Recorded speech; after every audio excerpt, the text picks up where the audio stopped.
Today we have Jeanie Langford, and I'm going to read her lecture overview first and then her biography. So, the title of today's presentation is The Perseverance, the Beacon Theater Story. For 98 years, the Beacon Theater has been an integral part of the history of Hopewell, Virginia, and the surrounding area.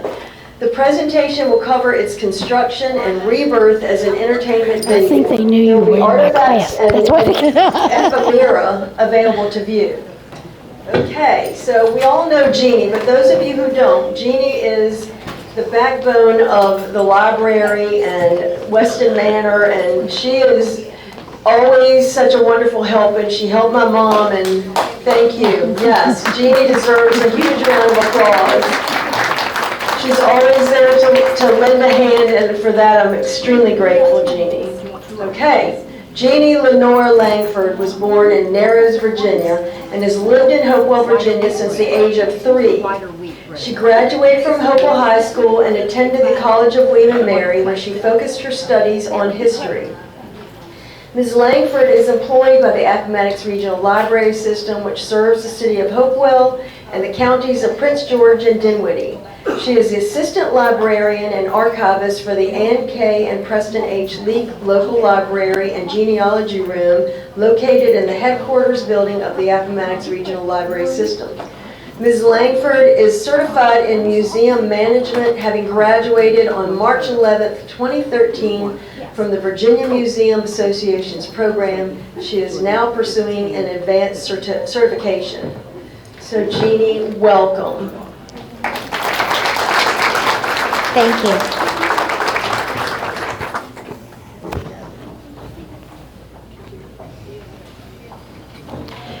Well, hello everyone. It is, as always, an honor and a pleasure to be here with you all. I have been doing Lunch and Learn now for 27 years. So, welcome all. I do have a little introduction that I would like to make.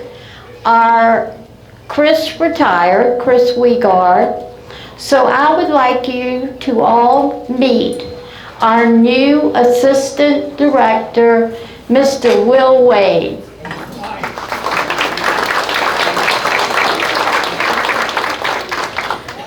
Will has brought some fresh air and new ideas to the library, and we're very pleased to have him.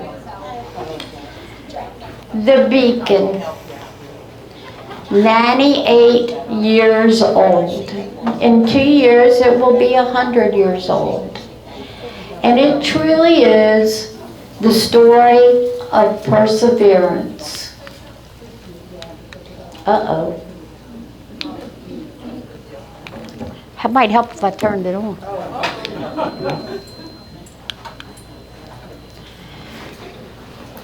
The Beacon arose from the idea of a fraternal organization known as the Knights of Pythias. The Pythians were the first recognized fraternal organization, and there's a monument to them in Washington, D.C., and the charter was actually graduated by President Lincoln. The Pythians very much like to follow the ideas of the story of Damien and Pythias, who battled with Dionysus. They had some beautiful ornate things, and membership in the Pythians was highly prized. They believed in the code of friendship, charity, and benevolence. They also were builders. They liked to build things that benefited the community. So here in Hopewell, they were formed in 1915, and they decided that they wanted to build something for the community. So over the course of a couple years, they got involved with a company called Hopewell Amusement. Oh, I thought we were having a play. And so they got involved with a company called Hopewell Amusement. They purchased the land there on our corner from the First Presbyterian Church. The Presbyterian Church moved further up on Broadway. So an architect was hired to build this theater, and he was no stranger to this area. Frederick Americus Bishop. Mr. Bishop had designed buildings all up and down from Florida to Virginia and beyond. He was extremely talented.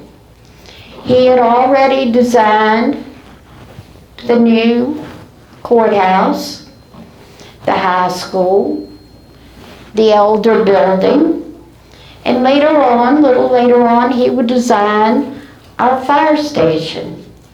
So it was a great honor to have him design the beacon. At the same time he was designing the beacon, he was also designing the bird. The bird and the beacon are sisters. The beacon was larger, the bird was more ornate. So in January of 1928, construction began on the Beacon Theater. This is an example of some of the work going on. It originally was going to be named the Broadway Theater. They incredibly managed to build that theater in between February and had it ready to open in November. An incredible feat. One of the workers who worked on restoring the beacon, after they made me wear a hard hat, jokingly told me, well, he told me very seriously, he said the way the beacon is built and the way the bricks are done, they compress on each other. The beacon is one of the few buildings in this town that would survive a nuclear blast. When the beacon opened on November the 27th, 1928, it had been designed for silent film because the movies hadn't really started talking yet. So, for the grand opening, they had purchased a Wurlitzer organ for $10,000. In today's money, that would be well over $100,000.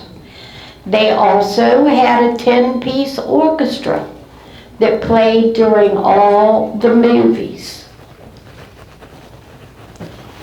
Those little grills in the beacon actually were where the pipes were. This tells you about some of the people and companies who worked on the beacon. And you'll see a lot of familiar names. J.W. Enoch Sr., W.L. Broadus,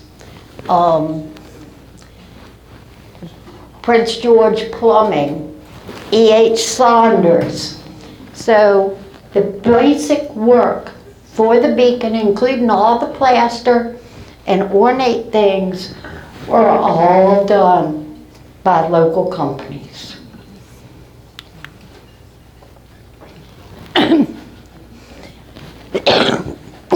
This is just a little bit about the opening night for the beacon. And it tells you that Bob Litchfield will be playing the organ, and he is also in charge of the orchestra. 1 week later, the Bird will open, and they fortunately will be able to preserve and keep their mighty Wurlitzer. Our Wurlitzer disappeared, and nobody seems to know where it went. This is a view from the 30s after Patrick Copeland is built of the beacon and the little service station that used to be where the Chinese place is. Of course, things changed. So in 1931, the beacon underwent some remodeling. The reason being is that now all the films are talkies. It was designed to be a silent theater.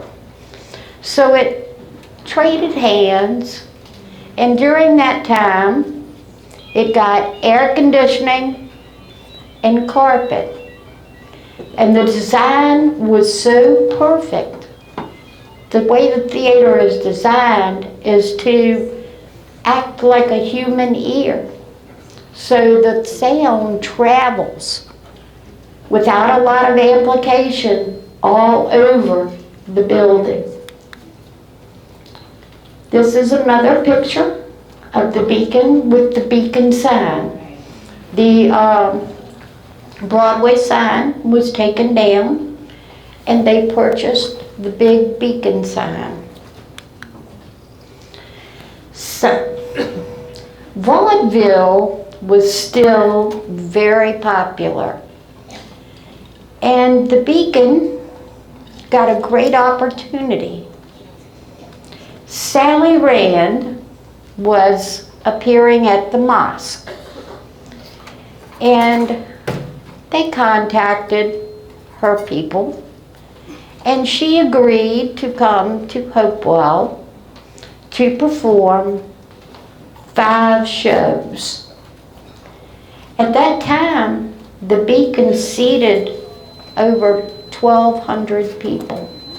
That's not counting standing room.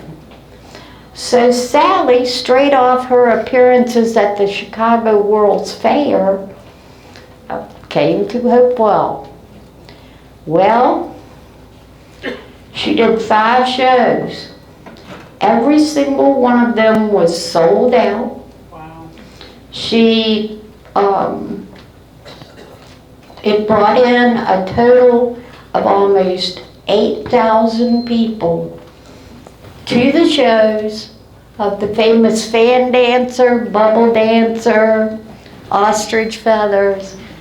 Sally performed, so that brought in that much revenue to the restaurants and everything else. People came in from the counties. They came in, they rode the ferries and came across from the river just to see Sally. And Sally was the master of letting you think you see something when you don't. The beacon has, over the years, contributed greatly to the community. In the late 1930s, it was decided that we needed a new hospital. So the WPA projects gave part of the money. Hopewell had to raise the other half to build the hospital on the site that we now know of. So one of the biggest fundraisers was Tommy Dorsey. He came to town, he did a concert, then later they all went to the DuPont Club to dance. This concert alone raised a huge portion of what was needed to match the WPA money for the hospital. Frank Buck. Frank Buck existed before Marlon Perkinson and Jim Fowler on Mutual of Omaha's Wild Kingdom. Y'all all remember. Get him, Jim. Marlon never did much. But poor Jim was always tackling something. So Frank Buck had been a hunter and an animal collector. He even started his own zoo. And so, before there's Mutual of Omaha, Frank Buck made movies about capturing animals and hunting so people could see animals they had never seen before. Frank Buck appeared live at the Beacon, once again to a packed house. The real Popeye. Rocky Fiegel was quite the character. It's unknown whether he really ever was a sailor or whether he just really liked to fight. But anyway, the founder of the comic of Popeye, Max Fleischer, grew up in the same town where Rocky lived. So as a child, Rocky would get in bar fights, but he always went around giving candy to all the children. He was very kind to the children. So he created Popeye based on this man. In 1945, the real Popeye comes to Hopewell and once again to a packed house. This person, Ray Myers, came to the Beacon in 1955. He was born in Pennsylvania. He was born without arms. His family moved to West Virginia. Of course, during those times, one of the big things with the circus people was freaks. Well, P.T. Barnum contacted his parents and asked to put him in the circus, and the parents said no. So they raised Ray, excuse me, at home.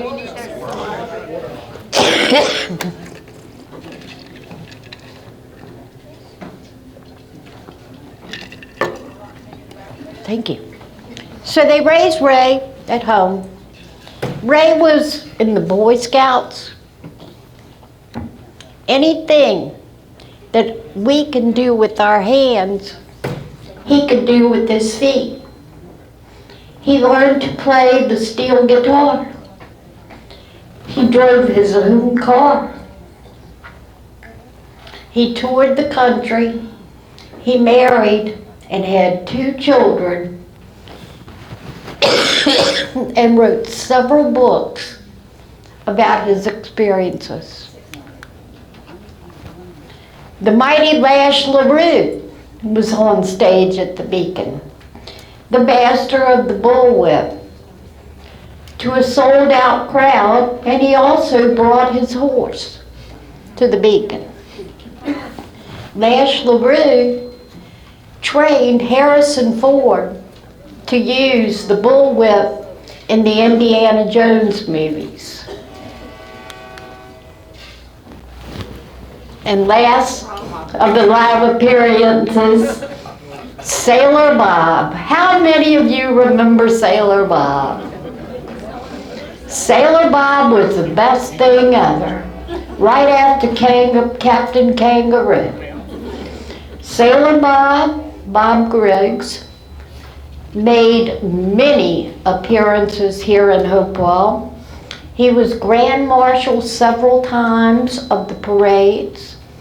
He appeared at the Beacon and very patiently sat and took photographs with all the children. I still have the photograph of my brother and myself with Gilly Gull and Sailor Bob.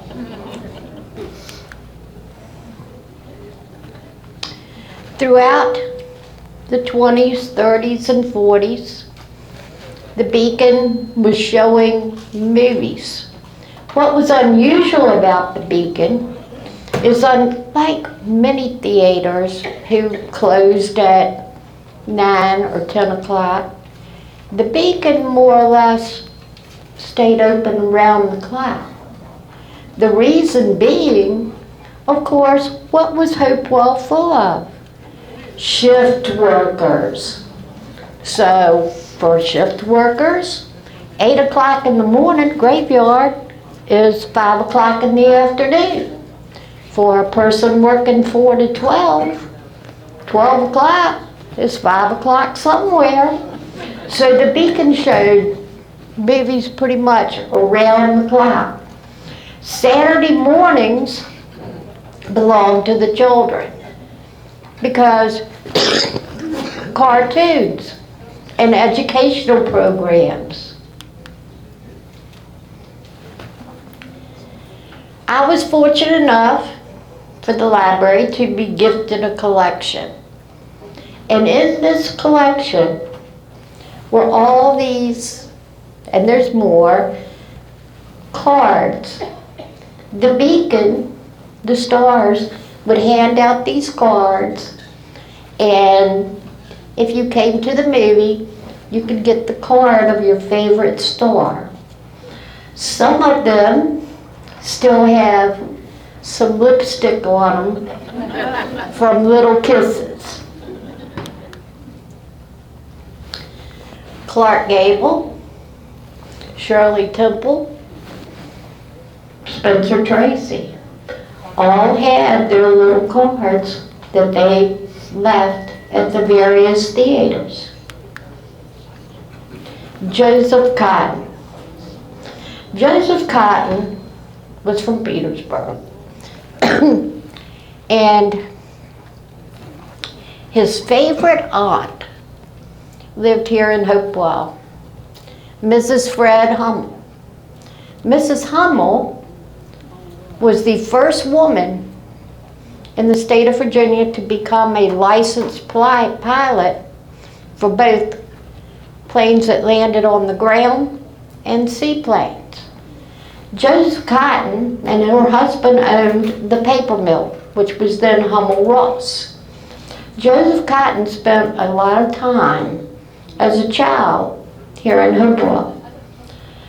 As he got older and his fame grew, whenever he got the chance, he visited his parents in Petersburg and then came to Hopewell to visit Mrs. Cotton. So one of his favorite things to do was to put on his hat and his overcoat and go to the Beacon when his movies were showing and sign autographs in person for all the people.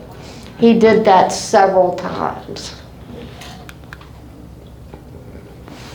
Of course, Gone with the Wind, and this calendar of what's going on, I was once again fortunate to be gifted the originals. The Beacon, like so many other theaters, were a source of news, particularly during World War II. And several years ago, I did a program with some veterans and wives of veterans, and a gentleman from Chesterfield just happened to come in. His name was John Seifert. Mr. Seifert came in and he was telling his story. He was drafted and his deployment was to work on the Burma Road. So his parents had not heard from him in months. and months. His parents came to see a movie at the Beacon. And they're there watching the newsreel. And guess what? Their son is one of the people that they interviewed. They actually, after all that time, got to see their son and see that he, at least when that was made, was still alive. So that was part of what the Beacon could do. This one has always amused me. I also was able to get the originals to these. In the early 30s, all the rage was for women to get electric stoves. Now these people had been cooking on wood stoves, gas stoves, so they set up a whole program of how to cook on your electric stove. And they made a movie, and they would also have a person who would come in and answer questions, show them how to use the stove, and give them recipes. So before there was Iron Chef and the Food Network, you had the Beacon.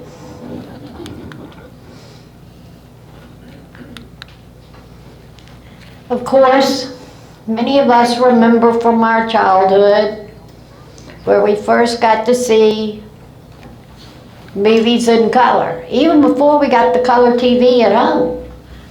Things like Bambi, Snow White, The Sound of Music, Mary Poppins.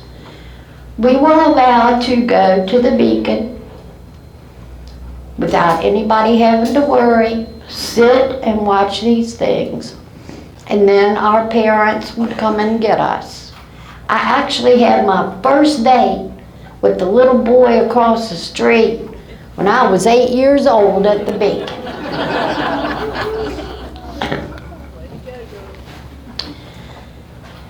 My daddy was not too big on going to see Disney movies, but he loved war movies.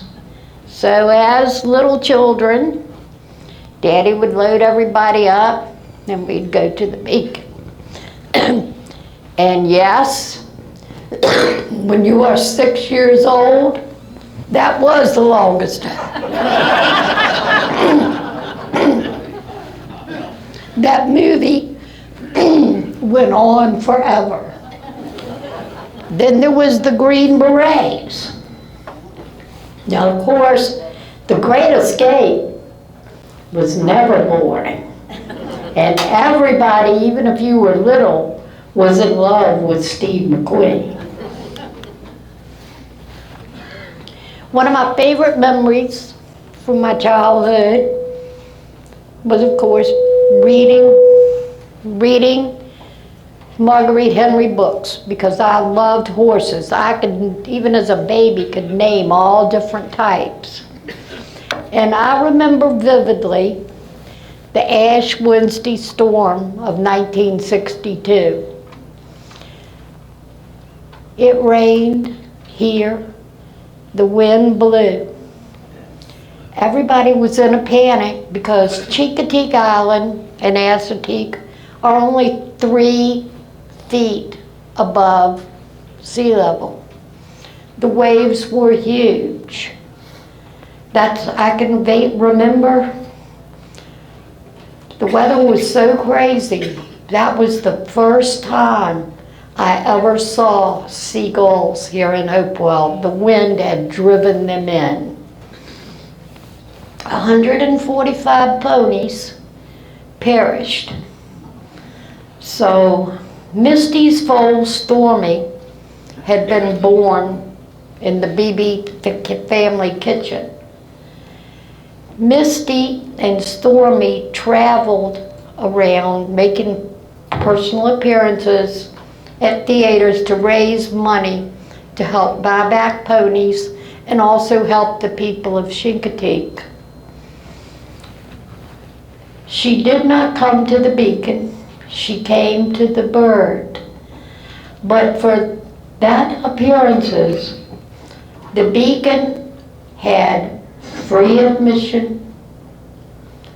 They took what they got and donated it back to Chincoteague.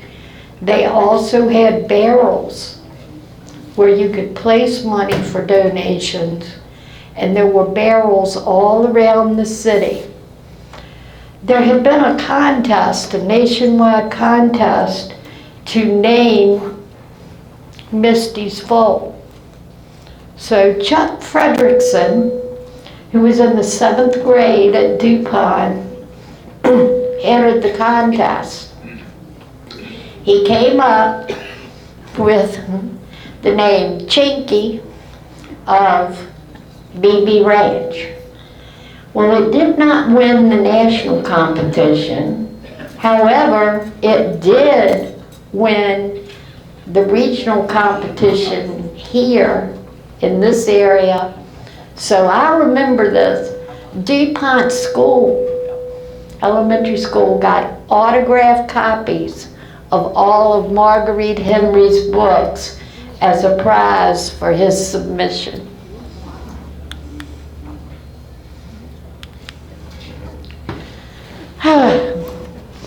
Now, Mama loved movies, and she also very much loved James Michener. So, she loaded us up.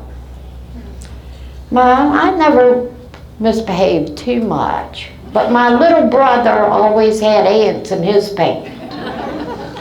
So she wanted to see the movie Hawaii. So we load up and we go to the Beacon with the neighbors, and everybody is sitting there. And the opening scene to Hawaii is bare-breasted women swimming to the boat.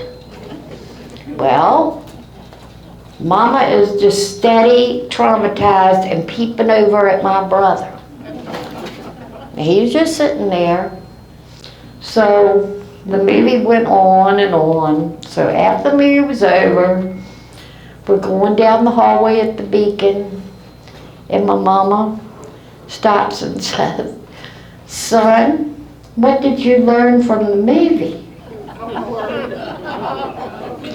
He looks up at her with those big old brown eyes and says, "Mama, I learned where they make Kellogg's Puffer Puffer rice."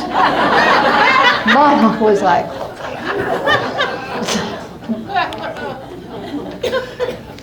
well,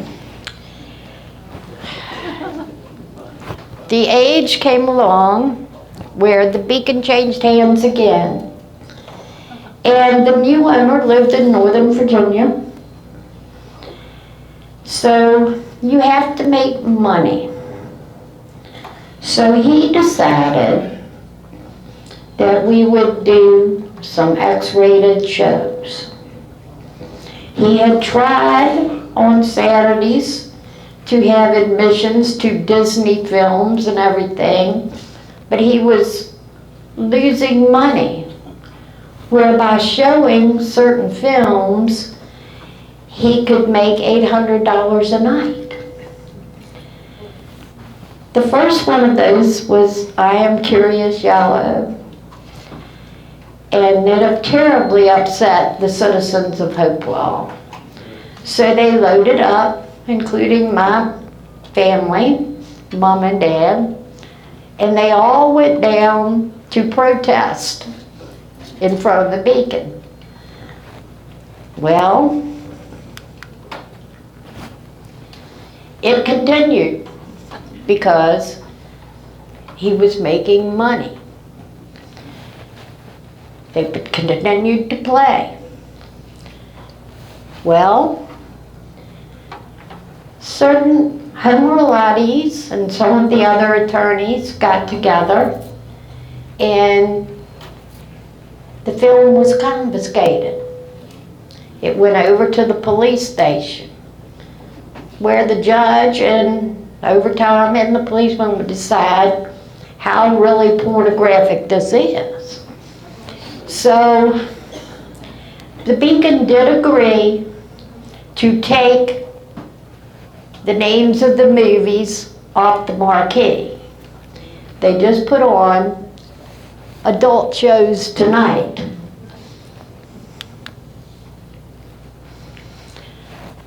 Judge Marriage from Richmond said, "Okay, policeman, you have to return the films." So they did, but there was about a every 2-week raid. That continued till about 1978, and then it just kind of fell off. So the theater was sitting empty. A group was formed called Hopewell Preservation, Inc., and they wanted to redo the Beacon, to put it back to its former glory, and they worked very hard. Mrs. Basile and Tony worked hard. Tony actually built the box office for it. They went upstairs where the apartments had been and got them renovated. It was so bad. A lady used to teach piano lessons up there, and when they went upstairs to work on the apartments, there was a large blob covered in pigeon droppings.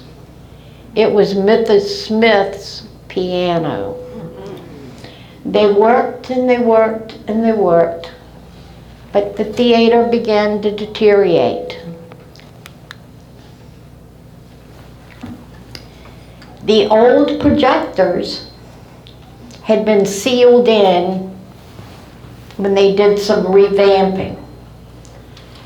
So there were 3 of them up there because the films were nitrocellulose at one point in time, which is explosive, and so only so much could be shipped on each reel. That's why the projectionist had to be very good at what he did to change so there weren't interruptions. The group worked and worked. They even put out magazines and tried to raise money. They finally hired a lady named Cheryl Collins. And Cheryl managed to get the 2nd floor and the 3rd floor renovated to where they look very, very nice. But there's still, the cost to renovate the theater was exorbitant. The roof had leaked. You could actually see water lines on the walls. So, in 2007, the city took the Beacon back. They began the process of finding someone who could renovate the theater. Some of the bids that came in were extremely large, but fortunately, Mr. Jim Enix stepped in, and he found people to help remodel and repair the theater that would have been in the budget. So we owe a lot of thanks to Mr. Enix. This is a photograph of Mr. Robert Garrett, and he was the ornamental plasterer that redid the muses and the ornamentation around the stage. It was incredible to see, because he would be up on scaffolding and just working 3 floors up. It was amazing to see. We were able to prove what was original in the beacon. And I played a part in that because Homer and Scott wanted me to go to a meeting. So I went to the beacon and I took some of the things that I had. And so the lady comes up to me and says, "You hold the keys to the kingdom." I'm like, uh-oh. So then Homer and Scott says, "You're going to the Department of Historic Resources and plead our case." Well, I'm not scared of much, but that was frightening. So I went and I did it, and I could show them what the original colors had been, because one day when I was rooming in there, I got a wild hair and I spit on the tiles. They had been dusty for so long, but when I did that, the colors came out. So we were actually able to prove what was original, what was not, and get historic tax credits. These are examples of some of the work and the scaffolding and things that are going on in the beacon. And this is taking us to where we want to go, what it looks like today. The opening concert was none other than Leon Russell. Leon Russell rocked the beacon, and the crowd was huge. Shortly after that, Vanilla Ice was scheduled to do a concert. Ice, ice, baby. Well, Vanilla Ice got to the beacon. He stayed in the green room area for a little while. Then he decided to be adventurous. So Vanilla Ice visited some of the local establishments. He was later found by his handlers at Partners 2. The concert started 2 hours late, supposedly because of technical difficulties. And it's because Vanilla Ice had spent a little bit too much time socializing with the locals. Donna Meade Dean has put a great deal of effort into the beacon. She was married to Jimmy Dean, and before that, her first marriage was to Sid Hudson, the steel guitar player from here in town, who played music with Barbara Mandrell for a long time.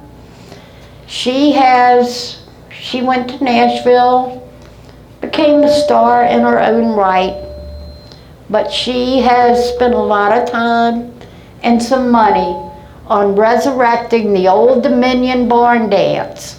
Some of y'all might remember listening to it on the radio.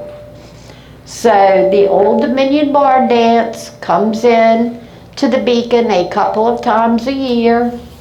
They even put up the back set that looks like the Old Dominion barn dance. So she has contributed a lot to keeping certain things alive at the beacon.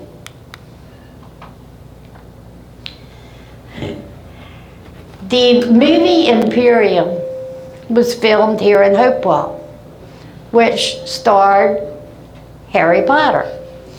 He was a little bitty person, not much bigger than I am. So they came and they used the beacon as a staging area.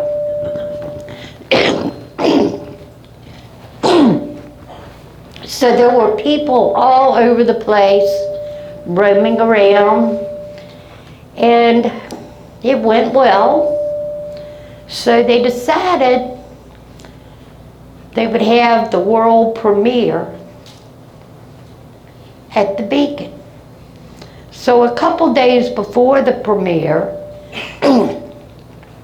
the city contacted Brian because I was out and wanted a centerpiece for the premiere.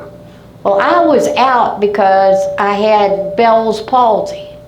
I kind of looked like Mr. Spock. So Brian said, you don't have to. I said, I will. So I came in and I built it. I took it over there and left it with my Spock eye. So I did not attend the premiere, but they say it went very well. So this is part of some of the things I built for the centerpiece. The old reels with movies on them, some of the memorabilia, and so I was able to get it into the upstairs at the Beacon. The light is still shining. The Beacon has persevered through some things that a lot of places would have given up on.